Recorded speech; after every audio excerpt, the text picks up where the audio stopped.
Hello my dear students, कैसे हो आप सब बढ़िया।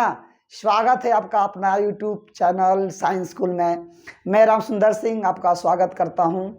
आज हम लोग बहुत ही इम्पोर्टेंट टॉपिक डिस्कस करने वाले हैं जो कि क्लास 11th और 12th दोनों के लिए बहुत इम्पोर्टेंट है। इसलिए इम्पोर्टेंट है क्योंकि ये बेसिक मैथमेटिक्स है। फिजिक्स को सीखने के लिए इस मैथमेटिक्स टर्म का आपका यूज होता है। तो जब इसको आप सीख जाते हो तो थोड़ा सा कैलकुलेशन करने में या चीज़ों को समझने में आसानी होती है। मैक्सिमम लोगों को ये शिकायत होता है कि सर हमसे न्यूमेरिकल्स नहीं बन पाते हैं। मैं फार्मूला तो याद कर लेता हूँ बट फार्मूला को कैसे अप्लाई करना है ये नहीं हो पाता है। तो आज हम लोग उसी पर विचार करने वाले हैं और उसी को डिस्कस करने वाले हैं हमारे प्यारे बच्चों। तो आज आप पूरे सेशन को एकदम एंजॉय करते देखिएगा, है ना। बहुत छोटी छोटी बातें हम लोग इसमें सीखेंगे जो कि अक्सर लोग गलती किया करते हैं।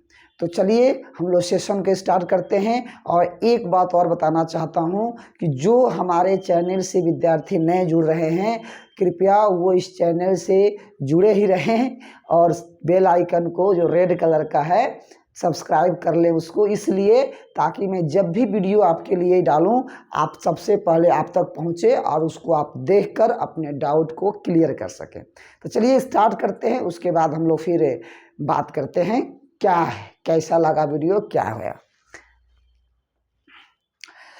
तो माय डियर आज हम लोग डिस्कस करने जा रहे हैं मैथमेटिकल टूल्स का, ठीक है।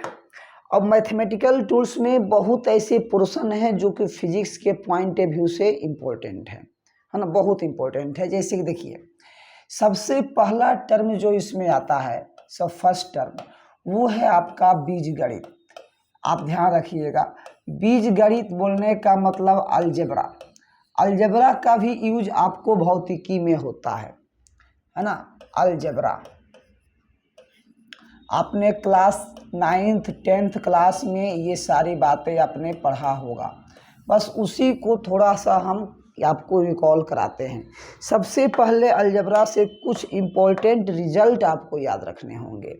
जैसे कि रिजल्ट में क्या क्या है सर, तो ये देखिए a प्लस बी का whole square, a plus b के whole square is equal to a square plus b square plus 2ab। Very good. Second option, second result है बी, वो है a माइनस बी का whole square. So आप इसको लिख सकते हो हमारे प्यारे बच्चों, a square plus b square minus 2ab। ये रिजल्ट हम लोगों को याद रहता है, बस एक बार इसको आप ध्यान से देखिए और समझिए कि इसको कैसे आपको याद करना है। a plus b plus a minus b का होल स्क्वायर। अब देखिए क्या आएगा, a प्लस बी का होल स्क्वायर अब प्लस ए माइनस बी का होल स्क्वायर। अब दोनों को ऐड करना है। जब इन दोनों को ऐड करोगे ना तो देखो माइनस 2ab और प्लस 2ab कट जाएगा। तो ए स्क्वायर दो बार है तो 2 लिख देंगे ए स्क्वायर, अब प्लस बी स्क्वायर भी दो बार है, यहाँ भी 2 लिख देंगे बी स्क्वायर। अब दोनों में से 2 कॉमन कर लेंगे, उभयनिष्ठ ना है, तो 2 into a square plus b square. बहुत बढ़िया सर, आगे बढ़ते हैं। फिर है a प्लस बी का whole square, a plus b का होल स्क्वायर अब माइनस ए माइनस बी का होल स्क्वायर। अब बताइए भाई साहब इसका रिजल्ट क्या आएगा। जब इसमें से इसको सब्ट्रैक्ट करोगे तो ए स्क्वायर कट जाएगा, बी स्क्वायर कट जाएगा। रिजल्ट आता है माय डियर 4ab। 4ab इतना ही नहीं, और भी बहुत शानदार जबरदस्त फॉर्मूला आपके साथ आएगा, ए स्क्वायर माइनस बी स्क्वायर। अब ए स्क्वायर माइनस बी स्क्वायर को हम लोग क्या लिखते हैं प्यारे बच्चों, a माइनस बी इंटू में a प्लस बी। एकदम बेसिक है ना, ये यूज होता है, आप एकदम ध्यान रखेंगे। अब देखिए आगे क्या है, एक और रिजल्ट आपने पढ़ा होगा, a प्लस बी का whole cube, a plus b का whole cube, a cube plus b cube plus 3ab into a plus b. इसका भी ज़रूरत पड़ेगा आपको। फिर ई एफ जी का a माइनस बी का होल क्यूब। अब इन्हें सोल्व करेंगे तो a cube minus b cube अब minus 3ab into a minus b. तो मेरे प्यारे बच्चों, ये कुछ रिजल्ट्स हैं जिसकी ज़रूरत आपको भौतिकी में पड़ेगा। इसको कम से कम आप ध्यान में रखेंगे, बहुत इफेक्टिव होगा। अब कहोगे सर ये तो पूरा मैथ का सेशन है, तो इसका रिजल्ट, इसका उपयोग फिजिक्स में कैसे आएगा? आएगा कैलकुलेशन करने में इसका यूज आता है माय डियर, कैलकुलेशन करने में। इतना ही नहीं, टॉपिक जो है वो आपका टॉपिक भी आता है। वो टॉपिक है आपका, यहाँ देखिए, एक चर वाले रैखिक समीकरण, इसका भी उपयोग है। एक चर वाले रैखिक समीकरण, रैखिक समीकरण। अब देखिए, यानी linear equation in one variable, linear equation in one variable मतलब जिसमें एक चर हो और एक इक्वेशन है, उसको हल करना। जैसे देखिए, मैं इसका रूप बताता हूँ। इसका रूप कैसा होता है, देखो बाबू, इस समीकरण का रूप रेखा कैसा होता है, आप इससे परिचित हो। देखो कैसा होता है, ax plus b is equal to 0। मैं बता रहा हूँ, जहाँ a तथा b नियत राशि है, a तथा b अक्षर है, a तथा b अक्षर राशि है। देखो बाबू, ये आपका अक्षर है, मतलब इसकी वैल्यू फिक्स है। फिक्स है कहने का मतलब है कि एक हो सकता है, 2, 3, 4, 5, मतलब इसकी वैल्यू पॉजिटिव भी हो सकती है, निगेटिव भी। और यहाँ x जो है चर है, x चर है। चर उसको कहा जाता है जिसका मान बदलता हो। चर का मतलब होता है परिवर्तनशील राशि, मतलब उसका मान परिवर्तन हो सकता है, परिवर्तनशील, जो बदलते रहता है, चेंज होते रहता है, फिक्स नहीं होता है। एज एग्जाम्पल देखिए, आपको यहाँ से एग्जाम्पल से क्लियर हो जाएगा माय डियर। एग्जाम्पल देखेंगे माय डियर, क्या है, जैसे कि 3x minus 6 is equal to 0। ये आपका समीकरण हो गया। अब इन्हें आपको हल करना है, तो कैसे आप हल करते थे? तो आप 3x लिखते थे इक्वल टू माइनस 6 को इधर लेके जाते थे तो प्लस 6 हो जाता था, और यहाँ से x की वैल्यू आप निकालते थे, 6/3 कट गया, 3 2 जा 2, x का मान 2 आ गया, x का मान 2 आ गया। लेकिन अगर यही समीकरण कुछ इस प्रकार से आपके सामने अगर रख दिया जाए कि 3x प्लस 6 वैल्यू बराबर 0, अब देखिए यहाँ माइनस है, बस यहाँ हमने प्लस कर दिया। अब इन्हें हम सब कैसे हल करते हैं कि 3x, जिसमें x नहीं है उसको हम लोग राइट हैंड साइड लेके जाते हैं, तो माइनस 6 हो गया। तो x बराबर क्या हो जाएगा माय डियर, माइनस 6/3। इसको काट दो बाबू, क्या आ जाएगा, -2। अब देखिए ये भी x का वैल्यू आया, ये भी x का वैल्यू आया। ये x का वैल्यू 2 क्यों आ गया? क्योंकि इसका वैल्यू फिक्स नहीं है, अलग अलग समीकरण के लिए अलग अलग होता है। लेकिन 3, 6, 6, 3, ये जो आप देख रहे हो ना, ये वैल्यू फिक्स है, ये अक्षर कहा जाता है। ठीक है, बहुत बढ़िया। तो ऐसा ऐसा समीकरण आपने सोल्व किया होगा, बिल्कुल सोल्व किए हैं सर। अब देखिए कि इसका जो ग्राफ है, ग्राफ हम लोगों से बहुत पूछा जाता है। आलेख, यानी कि एक चर रैखिक समीकरण वाला आलेख। देखो बाबू, आलेख, आलेख मतलब ग्राफ, अंग्रेजी में इसको हम लोग ग्राफ के नाम से जानते हैं। तो इसका ग्राफ कैसा होता है? तो एक सरल रेखा होता है, सरल रेखा। तो सरल रेखा सर ये होगा कैसे, आप पहचान लिए, अगर चर के पावर में 1 हो, चर का घात में अगर 1 है तो उसका ग्राफ खींचने पर, उसका ग्राफ खींचने पर सरल रेखा प्राप्त होता है। मैं आपको एग्जाम्पल के तौर पर दिखा देता हूँ। देखिए एग्जाम्पल के तौर पर इसको हम लोग समझते हैं। जैसे कि अभी जो हम लोग खींचे, सबसे पहले हम आपको बता देते हैं कि x बराबर जीरो का ग्राफ खींचना चाहते हैं, फिर x बराबर 1 का ग्राफ, फिर x बराबर -1 का ग्राफ। देखिएगा ऐसे ऐसे बहुत सारा है। फिर x बराबर 3 का ग्राफ, फिर x बराबर -4 का ग्राफ आलेख खींचना चाहते हैं। तो सबसे पहले आप क्या करो माय डियर कि आप x एक्सिस और y एक्सिस बना लो। बहुत बढ़िया सर, ये आपका x एक्सिस हो गया, ये आपका y एक्सिस हो गया, और जिस बिंदु पर दोनों अक्ष कट कर रहा है उसको मूल बिंदु मान लो, वो हो गया। अब सोचो x बराबर 0, तो मूल बिंदु का जो नियामक होता है 0,0 ही होता है। x बराबर 0 दिया है ना, वो y के समानांतर होता है, याद रखिएगा। x बराबर 0 किसके समानांतर? y के। तो y अक्ष ही x बराबर 0 का आलेख है। y अक्ष ही, सुनिए बाबू ध्यान से, y अक्ष ही x बराबर 0 का आलेख है। अच्छा, इधर मैंने 1 लिख दिया, इधर मैंने -1 लिख दिया, इधर मैंने 3 लिख दिया, इधर मैंने -3 लिख दिया, बात समझे कि नहीं? इधर मैंने -4 लिख दिया, इस तरह से -4 लिख दिया। अब देखिए, अगर कोई आलेख अगर एक से ऐसे गुजरता है, एक से गुजरता है इस तरह से, तो ये जानते हो कौन किसका ग्राफ है? तो ये ग्राफ होता है x = 1 का। अच्छा सर, बड़ा बढ़िया है। अगर वही ग्राफ सर 3 से गुजरे तो एकदम समानांतर होना चाहिए, y अक्ष के समानांतर होना चाहिए, तो ये x बराबर 3 का ग्राफ है। अरे वाह, क्या बात है सर, x बराबर 3 का ग्राफ है।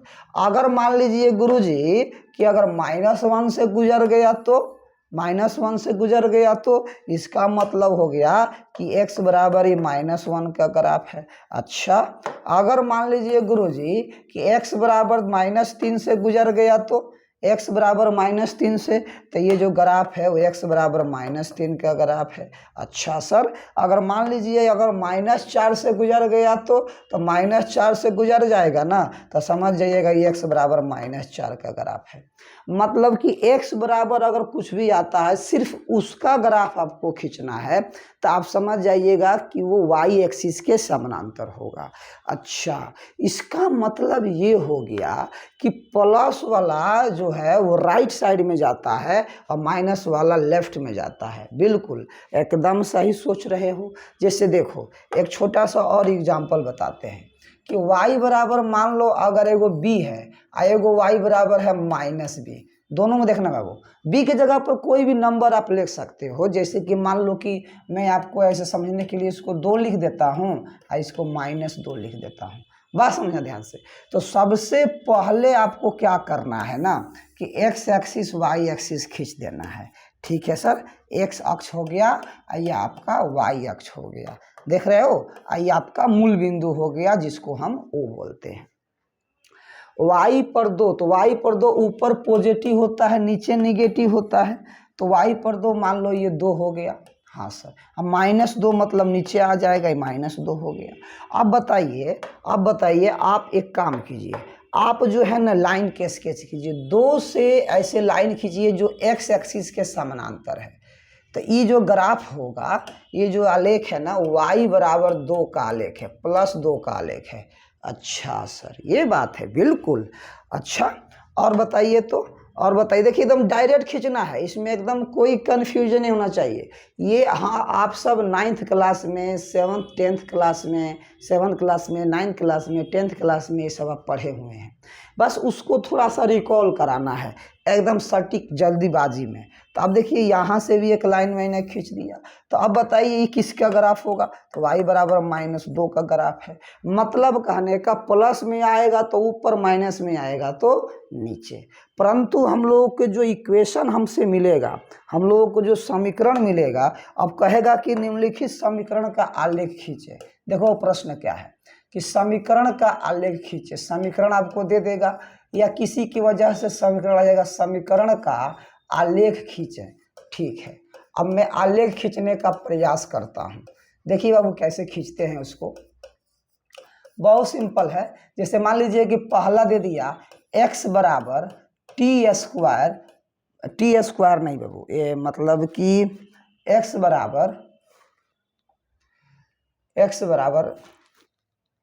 3t+1 ऐसे कुछ दे दिया। अब इसका ग्राफ कैसे खींचेंगे?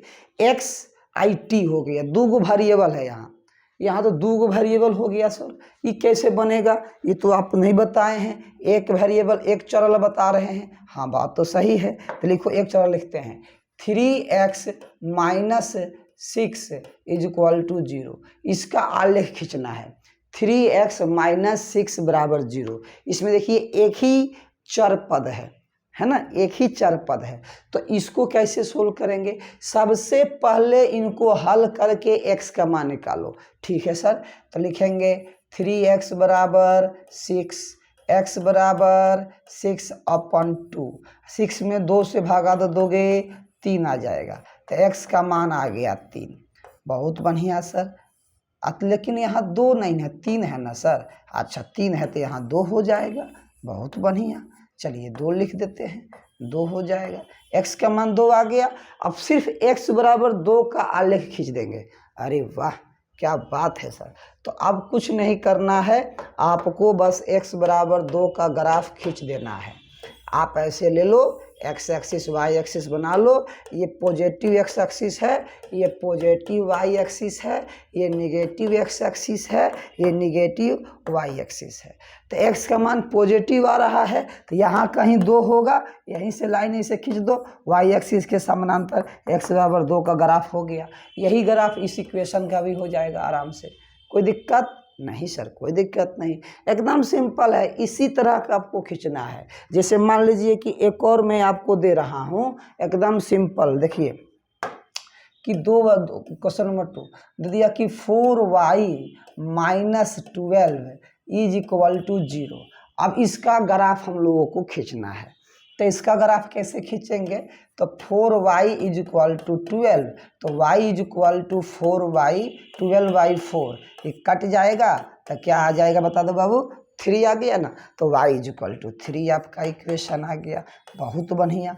अब इसका ग्राफ खींच देते हैं, इसका ग्राफ खींच देते हैं एकदम प्यार से, एकदम प्यार से। सर ये हो गया x एक्सिस, ये हो गया y एक्सिस, यहाँ पर कट कर रहा है तो यहाँ पर मूल बिंदु हो जाएगा। और y = 3 दे रहा है ना, तो 3 देने का मतलब समझते हो कि y पर 3 यानी कि ऊपर है। यहाँ से वो लाइन ऐसे खींच देंगे। हाँ सर, तो ये आपका y = 3 का ग्राफ हो जाएगा, y = 3 का ग्राफ। तो इस तरह से लीनियर इक्वेशन इन 1 वेरिएबल का हम लोग स्केच कर सकते हैं ग्राफ, कोई दिक्कत नहीं होता है। बट एक और समस्या यहाँ ये आता है कि सर 2 चर वाला रैखिक समीकरण को कैसे सोल्व करेंगे, है ना? तो आइए यहाँ देखते हैं 2 चर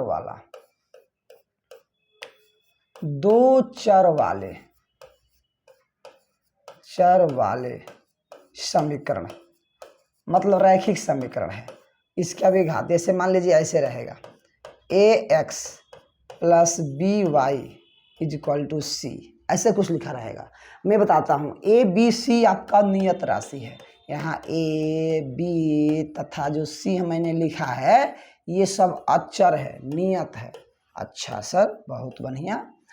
तो जैसे कि एग्जाम्पल में आपको बताता हूँ, एग्जाम्पल के तौर पर जैसे मान लीजिए आ गया 3x + 4y = 12, ऐसे लिख दिया गया।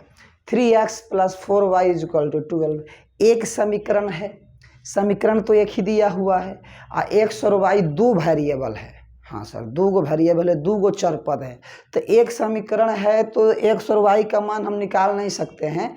बहुत सारा मान हो सकता है लेकिन निकाल नहीं सकते, एग्जैक्ट एगो मान नहीं आएगा, बहुत सारा मान हो सकता है।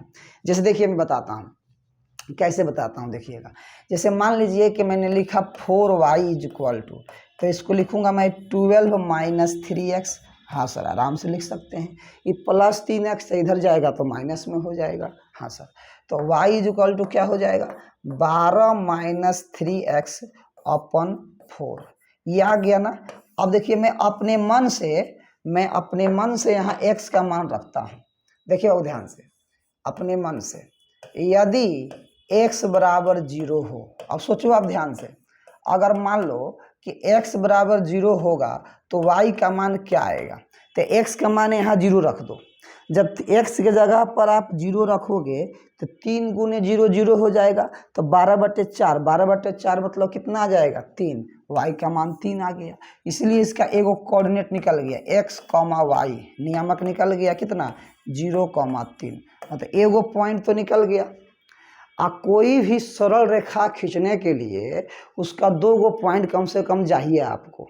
तो सरल रेखा कैसे पहचान में आया, क्योंकि सबके जितना भी चर पद है सबके पावर में 1 है, तो पावर में 1 होगा मतलब उसका ग्राफ स्ट्रेट लाइन जाएगा। बस इतना दिमाग में आप रखिए। अभी धीरे धीरे जैसे जैसे सीरीज में आगे बढ़ाते जाऊंगा बेसिक मैथमेटिक्स का, आपको बहुत अच्छे से सारी चीज़ें क्लियर होता चल जाएगा और बहुत हाई लेवल का आप पढ़ोगे। मैं एकदम 0 लेवल से स्टार्ट किया हूँ, एकदम बेसिक से स्टार्ट किया हूँ, ताकि आप एकदम उसको अच्छे से पकड़ते हुए बहुत ऊपर की ओर जाए, है ना। हाँ सर, बात तो सही है। तो अब देखिए, अब दूसरा नंबर में क्या है, देखिए ध्यान से। यदि x का मान कितना हो, यदि x का मान कितना हो, जल्दी से बताओ, 4 हो। यदि x का मान 4 हो, ऐसे मान लिया मैंने, आप 1 भी मान सकते हो, 2 भी, 3 भी, 4 भी, 5 भी, जो आपको इच्छा है आप मान सकते हो। मुझे मन किया 4 मानने का, मैंने 4 मान लिया। चलिए सर, कोई दिक्कत, कोई परेशानी तो नहीं है? नहीं सर, कोई दिक्कत नहीं है। अब बताइए, वो तो y बराबर क्या हो जाएगा बाबू, 12 माइनस 3 गुने 4 अब बटे 4, यानी कि क्या हो जाएगा, हल करो तो 12 माइनस 12/4, तो 12 में से 12 गया 0, तो इसका मतलब y का मान क्या आ गया माय डियर, y का मान आ गया 0। y का मान क्या आ गया 0। अब बताइए इसका x कोऑर्डिनेट और y कोऑर्डिनेट क्या मिला, x नियामक y नियामक क्या मिला, तो x नियामक बाबू 4 मिला, y नियामक 0 मिला, 4,0 देख रहा है ना बाबू, 4,0 मिला क्या नहीं। अब 2 गो पॉइंट तुमको मिल गया। हाँ सर, 2 गो पॉइंट, एक ये और एक ये। तो सरल रेखा खींचने के लिए 2 गो पॉइंट जरूरी होता है, और दोनों पॉइंट आप को मिल गया। अब इसका ग्राफ हम खींचेंगे, इसका ग्राफ हम खींचेंगे। चलिए देखते हैं कि इसका ग्राफ हम कैसे खींचते हैं। बहुत सिंपल है, एकदम टेंशन नहीं लेना है, रिलैक्स में रहिए, एकदम एकदम रिलैक्स रहिए। सबसे पहला काम ये करना है कि सबसे पहला x और y आपको खींच देना है। चलिए सर, x और y खींच दिए, उसके बाद क्या करना है, नंबरिंग कर देना है। देखिए बाबू, ये y हो जाएगा, ये आपका x हो जाएगा, ये 0 हो जाएगा, तो 1 2 3 4, 1 2 3 4, मतलब लिख दो 1 2 3 4, 1 2 3 4। अब देखो पॉइंट क्या है, थोड़ा सा बैक आते हैं, 0,3, ठीक है सर, 0,3 है ना। तो आइए 0,3 देखते हैं, x एक्सिस पर 0, y पर 3, यही ना जाएगा 0, यही ना 0,0 होता है। तो 0,3 यहाँ पर जाएगा पॉइंट, तो इसका नियामक हो गया 0,3। हाँ, x पर 0, y पर 3, देख रहा है ना। हाँ सर, बहुत बढ़िया। अब फिर बताइए, तो अब क्या है, अब तो फिर अगला है सर 4,0, तो x पर 4 और y पर 0, मतलब x पर 4 चलना है, y पर चलना ही नहीं है। अब दोनों पॉइंट को सरल रेखा से ज्वाइन कर देना है। क्या बात है सर, देखिए तो खिंचाया कि नहीं खिंचाया। हाँ सर, तो ये जो ग्राफ आपको मिला, ये जो ग्राफ मिला, ये मिल गया 3x + 4y = 12 का, ये ग्राफ आपको मिल गया, स्केच कर लिया आप आराम से। तो इस तरह से आप खींच रहे हैं। तो जब एक समीकरण रहे ना, तो ऐसा ही खींचना चाहिए, आराम से खींच सकते हो ग्राफ। किसी भी चीज़ का graph linear equation in 2 variable हो, आराम से आप खींच सकते हो, कोई दिक्कत नहीं है। लेकिन सर इसमें x और y का मान तो बहुत निकल रहा है, ज़्यादा से ज़्यादा। बिल्कुल, आप चाहते हो कि नहीं हमको एक फिक्स वैल्यू मिले। तो कभी कभी क्या होता है ना बाबू, देखना ध्यान से, एग्जाम्पल में बता रहा हूँ। कभी कभी क्या होता है ना, तुमको 2 गो इक्वेशन मिल जाएगा, x + y = मान लो 9 हो गया, और x - y = मान लो 6 हो गया, ऐसा 2 गो दे देगा। अब 2 गो समीकरण आपको दे दिया। अब क्या है, अब मान लीजिए आपको डिमांड है क्या कि x और y का मान निकालना है। तो कैसे निकालेंगे? तो देखिए सबसे पहला काम क्या करना होता है ना, इन दोनों को आप जोड़ दीजिएगा। सर कैसे सोचे? देखिए बाबू, जोड़ने से क्या फायदा होगा ना कि एगो कट जाएगा। हमेशा एगो को काटने का प्रयास करना है ताकि दूसरा बच जाए तो आराम से निकाल सकें। अच्छा, तो जोड़ देंगे तो देखिए बाबू, जोड़ने पर क्या होगा देखो ध्यान से, एकदम आराम से, कोई दिक्कत नहीं। ये दोनों कट जाएगा तो बोलो x प्लस एक्स कितना हो जाएगा? 2x हो जाएगा। हाँ सर बहुत बढ़िया। और 9 6 15 हो जाएगा। सही है, जोड़ने पर 9 6 15 हो जाएगा। अब बताइए तो x का मान क्या हो जाएगा? x का मान क्या हो जाएगा जल्दी से बताइए तो। x प्लस वाई बराबर 6 9, तो 15/2 हो गया ना। और किसी भी एक समीकरण में, चाहे समीकरण 1 में चाहे समीकरण 2 में, जो आपको पसंद है उसमें आप इसका मान रख सकते हो। तो आप यहाँ रख दो समीकरण 1 तथा समीकरण 2 में x बराबर 15/2 रखने पर, 15/2 रखने पर एकदम आराम से, कोई दिक्कत नहीं है ना। चलिए तो मैं कौन लिख दूं? दोनों में से कोई एक, मतलब दोनों में से कोई एक ले लो, या इसमें या फिर इसमें, किसी एक में रख दो। तो कौन आपको पसंद लग रहा है? तो सर हमको पसंद है x पहला, तो लिखो तो x प्लस वाई बराबर 9। ठीक है सर, तो x का मान कितना है बाबू? 15/2। अब प्लस वाई, अब बराबर क्या हो जाएगा? 9। तो y का मान हो जाएगा 9 माइनस 15/2। अब लघुत्तम लेंगे 2, 9 दूना 18 माइनस 15, 18 में से 15 गया 3/2, यानी कि y का मान आ गया 3/2, है ना। तो इस तरह से हम लोग रैखिक समीकरण दोनों हम लोगों ने सीखा। ग्राफ खींचना भी सीखिए गए आप। तो इस तरह से हम लोगों का सीरीज आगे चलता जाएगा। एकदम बेसिक है, आपको आता है, बहुत अच्छी बात है। और भी आगे सीरीज ऐसे लेते आएंगे, उसमें आपको त्रिकोणमिति, डिफरेंशिएशन, इंटीग्रेशन, ग्राफ, बहुत सारा चीज़ उसमें आने वाला है। तो हमारे साथ बने रहिए और अपने इसको देखकर अपने आप को एकदम कॉन्फिडेंस में रखिए, है ना। बहुत बढ़िया से बनेगा प्रश्न। चलिए आज हम लोग यहीं तक रखते हैं, फिर मिलेंगे नेक्स्ट वीडियो में। Thank you, bye bye.